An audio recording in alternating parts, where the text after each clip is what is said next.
நமச்சிவாய வாழ்க, நாதன் தாழ் வாழ்க, இமைப்பொழுதும் என் நெஞ்சில் நீங்காதான் தாழ் வாழ்க. Anewarkum வணக்கம். Selamat pagi dan salam sejahtera saya ucapkan kepada para guru, murid dan ibu bapa SJKT Ladang Diamond Jubilee. Pada hari ini saya ingin berkongsi maklumat tentang program Nilam dan sistem IQ Nilam kepada anda semua. Nilam adalah singkatan daripada Nadi Ilmu Amalan Membaca. Program Nilam merupakan satu usaha Kementerian Pendidikan Malaysia untuk membina tabiat membaca di kalangan murid dengan hasrat mewujudkan masyarakat Malaysia yang cinta kepada budaya membaca dan budaya ilmu. Matlamat Nilam merupakan satu strategi untuk menanam minat membaca secara terancang dan tersusun di kalangan rakyat Malaysia, khususnya murid sekolah, sehingga wujudnya tabiat membaca dan budaya membaca dalam kalangan rakyat Malaysia. Adalah dimaklumkan kepada saya, semua guru kelas telah berkongsi pautan YouTube mengenai tutorial login sistem IQ Nilam menggunakan ID D5.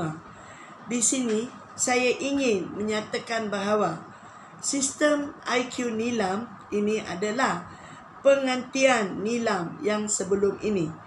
Sebelum ini, murid merekod segala bahan bacaan mereka dalam buku Nilam.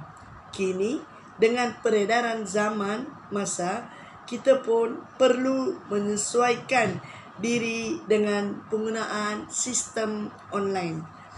Anda perlu mempunyai capaian internet dan peranti seperti mobile phone, tablet, laptop ataupun PC, personal computer, untuk mengakses sistem IQ Nilam dan merekod bahan bacaan anak-anak anda. Aktiviti membaca boleh berlaku di mana-mana sahaja. Contohnya, semasa bercuti di kampung, sementara menunggu bas ataupun dalam perjalanan ke sesuatu destinasi.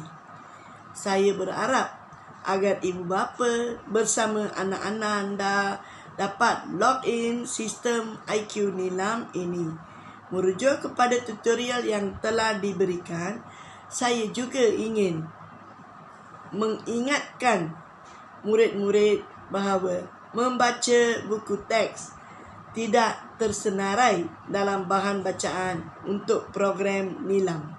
Buku teks merupakan bahan bacaan rutin. Murid-murid digalakkan untuk membaca bahan bacaan seperti majalah, kuil, didik, educator. Selain itu, murid-murid boleh membaca buku cerita bahasa Melayu, bahasa Inggeris dan bahasa Tamil, artikel dalam internet, surat khabar dan cerpen.